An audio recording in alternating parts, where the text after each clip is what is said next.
സൈനബ് വഫാത്തായപ്പോൾ പുണ്യനബി വന്നു. ഫഖാല, എന്നിട്ട് പറഞ്ഞു, യഗ്സിൽനഹാ സലാസാ. ഈ മൂന്നെന്ന് പറയുന്നത് 3 തവണ സോപ്പ് ഉപയോഗിക്കാന്ന് പറയുന്നത് ഒരു അഭിപ്രായമാണ്. അതുകൊണ്ടൊന്നും അഴുക്ക് പോകുന്നില്ലെങ്കിൽ അതിനനുസരിച്ച് ചെയ്യാം. യഗ്സിൽനഹാ സലാസൻ ഔ ഖംസൻ ഔ അക്തറ. പക്ഷേ ഒറ്റയിട്ട രൂപത്തിൽ അവൻ സുന്നത്താകുന്നു. 3 തവണ കൊണ്ട് പോകുന്നില്ലെങ്കിൽ, 5 കഴിയുന്നില്ലെങ്കിൽ പൂർണ്ണമായി വൃത്തിയാക്കാന്നുള്ളതാണ്. അത് ഞാൻ നേരത്തെ പറഞ്ഞിട്ടുമുണ്ട്. രോഗിയായി കിടക്കുന്ന സമയത്തു തന്നെ ഇത്തരം പ്രവർത്തനം ചെയ്യൽ അത്യാവശ്യമാകുന്നു. രോഗിയായ സമയത്ത് തന്നെ കുളിപ്പിച്ച് നഖമൊക്കെ വെട്ടിക്കൊടുത്ത് വൃത്തിയായി കിടത്തണം. പറഞ്ഞിട്ടുണ്ടല്ലോ, നല്ല വസ്ത്രങ്ങളിൽ കിടത്തുക, നല്ല വൃത്തിയിൽ കിടത്തുക. ഇതൊക്കെ ഏറ്റവും പ്രധാനപ്പെട്ട കാര്യങ്ങളാണ്. സൈനബ് ഹബീബ് വഫാത്തായപ്പോൾ, മുസ്തഫ നബിയുടെ മകൾ സൈനബ് വഫാത്തായപ്പോൾ ഹബീബായ നബി കയറി വന്നു. എന്നിട്ട് കൂടുതൽ വേണമെന്ന് തോന്നിയാൽ ഒറ്റയിട്ട് അങ്ങനെ ചെയ്തോളൂ. എല്ലാം നീക്കി കളയാവുന്ന സാധനങ്ങൾ ഉപയോഗിക്കും. അവസാനത്തെ തവണകളിൽ കർപ്പൂരം ഉപയോഗിക്കുക. ഹബീബായ റസൂൽ പറഞ്ഞു, എല്ലാം കഴിഞ്ഞാൽ പിന്നെ എനിക്ക് വിവരം തരണമെന്ന് നബി സല്ലല്ലാഹു അലൈഹി വസല്ലം പറയുകയും ഉമ്മ അത്തിയ പറയുന്നു. ഈ രൂപത്തിൽ ഞങ്ങളെ ഉപദേശിച്ച റസൂൽ പുറത്തേക്ക് പോവുകയും ചെയ്തു. സ്വഹീഹുൽ ബുഖാരി.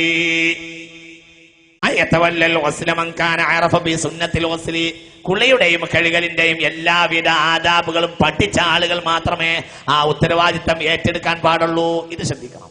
ഇതെല്ലാ നാടുകളിലും ഉണ്ടാകൽ ആവശ്യമാണ്.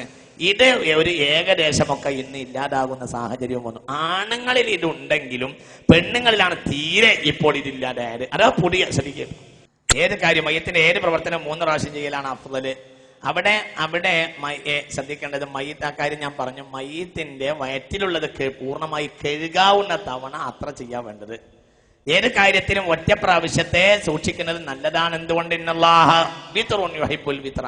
ഏത് കാര്യത്തിനും ഒറ്റ അള്ളാഹുവിന് താല്പര്യമാണെന്ന് പുണ്യനബി സ്വല്ലല്ലാഹു അലൈഹി വസല്ലം പറഞ്ഞു. രണ്ടാമത്തെ കാര്യം അത് ശ്രദ്ധിക്കുക, ഒരിക്കലും ഔറത്തിലേക്ക് നോക്കരുത്. ഹബീബായ നബി പറഞ്ഞു, ലാ തുബ്രിസ് ഫഖറക. ശ്രദ്ധിക്കണം.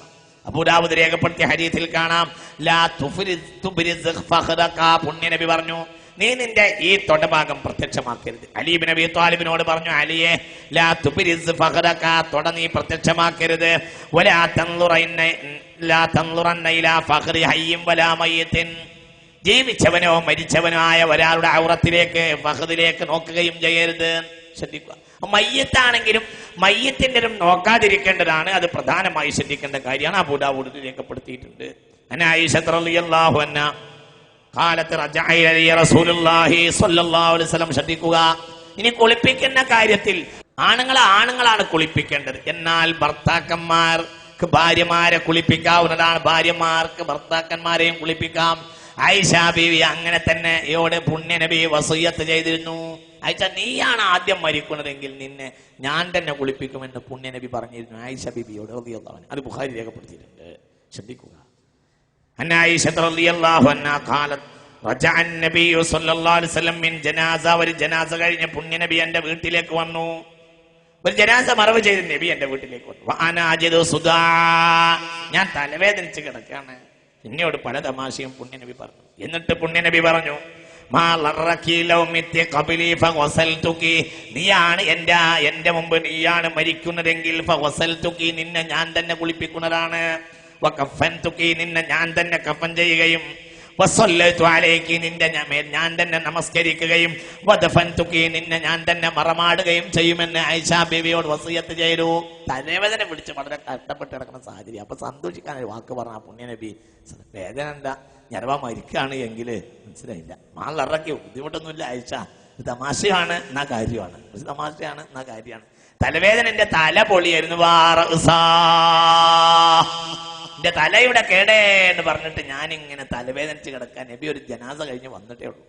അപ്പൊ എന്നോട് പറഞ്ഞു, മാളിറക്കി കുഴപ്പമൊന്നുമില്ലാലോ മിത്യഖബിലി, എന്റെ മുമ്പ് നീ മരിക്കുകയാണെങ്കിൽ നിന്നെ ഞാൻ തന്നെ കുളിപ്പിക്കും. പേടിക്കണ്ട, മരിക്കുകയാണെങ്കിൽ തന്നെ പരിഹാരമുണ്ട്. കഫൻ തുക്കി നിന്നെ ഞാൻ തന്നെ കഫൻ ചെയ്യും. വസല്ലൈതുകി നിന്നെ ഞാൻ തന്നെ നിന്റെ മേൽ വസല്ലൈതു അലൈകി നിന്റെ മേൽ ഞാൻ തന്നെ നമസ്കരിക്കുകയും വദഫൻതുകി നിന്നെ ഞാൻ തന്നെ മറവ് ചെയ്യുകയും ചെയ്യും. അപ്പൊ ഈ കാര്യങ്ങൾക്കെല്ലാം ഭർത്താക്കന്മാർക്ക് അധികാരമുണ്ട്. ആണുങ്ങൾക്ക് ആണുങ്ങളും പെണ്ണുങ്ങൾക്ക് പെണ്ണുങ്ങളുമാണ് അഫ്ളൽ. എന്നാൽ ഇവർ കഴിഞ്ഞാൽ പിന്നെ കുളിപ്പിക്കുന്ന കാര്യത്തിൽ കുളിപ്പിക്കുന്ന കാര്യത്തിൽ ഏറ്റവും പ്രധാനം പെണ്ണാകുമ്പോൾ ഭർത്താവിനാണ്. കാരണം ഭർത്താവിനാകുമ്പോൾ പിതാവിനോ പുത്രനോ നോക്കാനോ കാണാനോ കഴിയാത്ത കാര്യങ്ങൾ വരെ കാണാനുള്ള അർഹത ആർക്കുണ്ടല്ലോ? ഭർത്താവിനുണ്ടല്ലോ. മനസ്സിലായില്ല, ശ്രദ്ധിക്കണം. ഭർത്താവിനുണ്ട്. ആണുങ്ങൾക്ക് ആണുങ്ങൾ, പെണ്ണുങ്ങൾക്ക് പെണ്ണുങ്ങളുമാണ് നല്ലത്. എങ്കിലും ഇങ്ങനെ ചെയ്യാം. ആയിഷ ബീവിയോട് ഹബീബ റസൂലുള്ളാഹി വസിയത്ത് ചെയ്തു.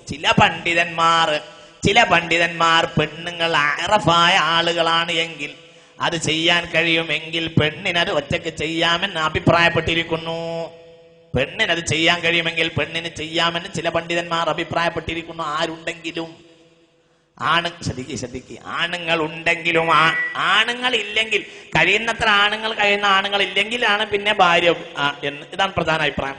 എന്നാൽ ആണുങ്ങളെക്കാൾ, അന്യ ആണുങ്ങളെക്കാൾ ഈ വിഷയം സ്വന്തം ഭാര്യ ഏറ്റെടുക്കുന്നതും നല്ലതാണെന്ന് അഭിപ്രായപ്പെട്ടിട്ടുണ്ട്. എന്തുകൊണ്ട്? അന്യ ആണുങ്ങൾക്ക് കാണാനാവാത്ത ഭാഗവും സ്ത്രീകൾക്ക് കാണാൻ കഴിയുമല്ലോ എന്നാണ് അതിന്റെ അടിസ്ഥാനപരമായ കാരണം. എന്നാൽ ഇത് അഫ്ളലിനെതിരാണ്. ഏറ്റവും അഫ്ളൽ എന്തു തന്നെയാണ്, ആണുങ്ങൾ മരിച്ചാൽ ആണുങ്ങൾ കുളിപ്പിക്കുകയും പെണ്ണുങ്ങൾ മരിച്ചാൽ പെണ്ണുങ്ങൾ കുളിപ്പിക്കുകയും ചെയ്യലാണ് അഫ്ളൽ. എന്നാൽ ഇങ്ങനെയും ചെയ്യാവുന്നതാണ്. പുണ്യനബി സല്ലല്ലാഹു അലൈഹി വസല്ലം അങ്ങനെ പറഞ്ഞിട്ടുണ്ട്. ഇനി ശ്രദ്ധിക്കേണ്ടത് മയ്യത്തിൽ ശ്രദ്ധിക്കണം. മയ്യത്ത് കുളിപ്പിക്കുന്ന ആളുകൾ എന്തെങ്കിലും മയ്യത്തിന്റെ വികൃതമായ ശൈലി, മയ്യത്ത് കുളിപ്പിക്കുന്നിടത്ത് വളരെ ശ്രദ്ധിക്കണം. വിശ്വസ്തരല്ലാത്ത ഒരാളും മയ്യത്തിന്റെ കുളിപ്പിക്കുന്നിടത്ത് കയറാൻ പാടില്ല. വളരെ ശ്രദ്ധിക്കണം. എന്തുകൊണ്ട്? മയ്യത്തിന്റെ ആകൃതി, അതിന്റെ വികൃതമായ ശൈലി, ഇതൊക്കെ ഏറ്റവും കാണുന്ന നേരം മയ്യത്തിനെ കുളിപ്പിക്കുന്ന ശൈലിയാണ്. അത് വളരെ വിശ്വസ്തരായിരിക്കും. അഥവാ മയ്യത്തിൽ നിന്ന് എന്തെങ്കിലും പ്രത്യക്ഷമായാൽ നല്ലത് പറയുക എന്നല്ലാതെ മയ്യത്തിൽ നിന്ന് മോശം പ്രത്യക്ഷമായാൽ പറയാൻ പാടില്ല. എന്നാൽ പറയാം മനസ്സിലായില്ല. അവൻ പരസ്യമായി തിന്മ ചെയ്ത് ദീനിനെ വഷളാക്കി നടന്നിരുന്ന ആളായിരുന്നുവെങ്കിൽ അത്തരം ആളുകളെ മയ്യത്ത് കുളിപ്പിച്ചപ്പോൾ എന്തെങ്കിലും മോശമോ വികൃതികളോ മയ്യത്തിൽ പ്രത്യക്ഷമായ ഭയാനകമായ എന്തെങ്കിലും രൂപമോ ശൈലിയോ കണ്ടാൽ ഇത് മറ്റുള്ളവർക്കൊരു പാഠമാവട്ടെ എന്ന് കരുതി പറയാവുന്നതാകുന്നു. മനസ്സിലായില്ല. റമളാൻ മാസത്തിൽ കള്ളുടിക്കുക, അല്ലെങ്കിൽ പരസ്യമായി കള്ളുടിച്ച് നടക്കുക, റമളാൻ നോമ്പൊഴിവാക്കുക, അല്ലെങ്കിൽ ആളുകൾ ജുമഅക്ക് പോകുമ്പോൾ കടയിലിരിക്കുക, മനസ്സിലായില്ലേ? അല്ലെങ്കിൽ അള്ളാനെയോ റസൂലിനെയോ ദീനിന്റെ അടയാളങ്ങളെയോ ആലിമീങ്ങളെയോ അഹ്ലു ബൈത്തിനെയോ ചീത്ത പറയുക, ഇതൊക്കെ വലിയ വിഷയമാണ്. ആലിമീങ്ങൾ ചീത്ത പറയാം, അഹ്ലു ബൈത്തിനെ ചീത്ത പറയാം. ലാ തഗ്തബന്ന അഹദൻ ഫളൻ അനിൽ ഉലമാ വലൗ ബിസഹ്ബിൻ ലിമാ ഫീ ലഹ്മിഹിം യഅഫു ഇന്ന الضياف متى ما كنت تأكله ولو بسهو ولو بجهل جرى في نفسك التلف لا تغتبن أحدا. ഒരാളെ പറ്റിയും ഗീബത്ത് പറയരുത്. ഫളൻ അനിൽ ഉലമാ, പ്രത്യേകിച്ച് ആലിമീങ്ങളെ ഗീബത്ത് പറയാൻ പാടില്ല. വലോ ബിസഹ്വിൻ, അറിയാതെ മറന്നോട്ട് പോലും പറയരുത്. ലിമാ ഫീ ലഹ്മിഹിം യഅഫു, അവരുടെ ഇറച്ചിയിൽ വിഷമുണ്ട് എന്ന് പറയപ്പെട്ടിരിക്കുന്നു. ആലിമീങ്ങളെ ഗീബത്ത് പറയും. അതേപോലെ അഹ്ലു ബൈത്ത്, ഹബീബ റസൂലുള്ളാഹിന്റെ അഹ്ലു ബൈത്ത് റസൂലുള്ളാഹി മുസ്തഫ നബിയുടെ അഹ്ലു ബൈത്തിനെ ചീത്ത പറയാ. വലൗ കാന റബ്ബി ഹുബ്ബ ആലി മുഹമ്മദി ഫദലി കദംബുൻ ലസ്തു അൻഹു വതൂബു. ആര് പറഞ്ഞു? ഇമാമുന ശാഫിഈ. ജനങ്ങളെ, നിങ്ങൾ എന്റെ അടുത്ത് കാണുന്ന കുറ്റം ഞാൻ അഹ്ലു ബൈത്തിനെ സ്നേഹിച്ചതാണ് എങ്കിൽ ആ കുറ്റത്തിന് ഞാൻ തൽക്കാലം തൗബ ചെയ്യുകയില്ല, ഞാൻ അഹ്ലു ബൈത്തിനെ സ്നേഹിക്കുമെന്ന് തന്നെ പറഞ്ഞു. അക്കാലത്തെ രാഷ്ട്രീയക്കാർ അഹ്ലു ബൈത്തിനെതിരായിരുന്നു, അഹ്ലു ബൈത്തിന്റെ പക്ഷത്തായിരുന്നു ഇമാമുന ശാഫിഈ റളിയല്ലാഹു അൻഹു. അങ്ങനെ അഹ്ലു ബൈത്തിനെ ചീത്ത നടക്കുക, പരസ്യമായി അങ്ങാടിയിൽ റസൂലുള്ളാഹിന്റെ കുടുംബത്തിനെ ആക്ഷേപിക്കുക, പണ്ഡിതന്മാരെ ചീത്ത പറയുക, അല്ലെങ്കിൽ ഇതുപോലത്തെ എന്തെങ്കിലും മോശത്തരമായ കാര്യങ്ങൾ ചെയ്ത് നടന്ന് പരസ്യമായി ദീനിന്റെ മാറ്റത്തെ ചീന്തിക്കളയുന്ന അത്തരം ആളുകൾ, അല്ലെങ്കിൽ മുസ്ലിം കുടുംബത്തിൽ പറന്ന നിരീശ്വരവാദികളെ പോലെ പെരുമാറിയ ആളുകൾ, ശ്രദ്ധിക്കണില്ലേ? മനസ്സിലാവണില്ലേ? ഇത്തരം ആളുകളിൽ നിന്നൊക്കെ എന്തെങ്കിലും മോശത്തരങ്ങൾ പ്രത്യക്ഷമായാൽ ജനങ്ങൾക്കൊരു പാഠം എന്ന നിലയിൽ അത് പറയാവുന്നതാകുന്നു, മറ്റുള്ളവർക്ക് ആ വഴിക്ക് നീങ്ങാതിരിക്കാൻ. മനസ്സിലായില്ലേ മോമിനിങ്ങളെ?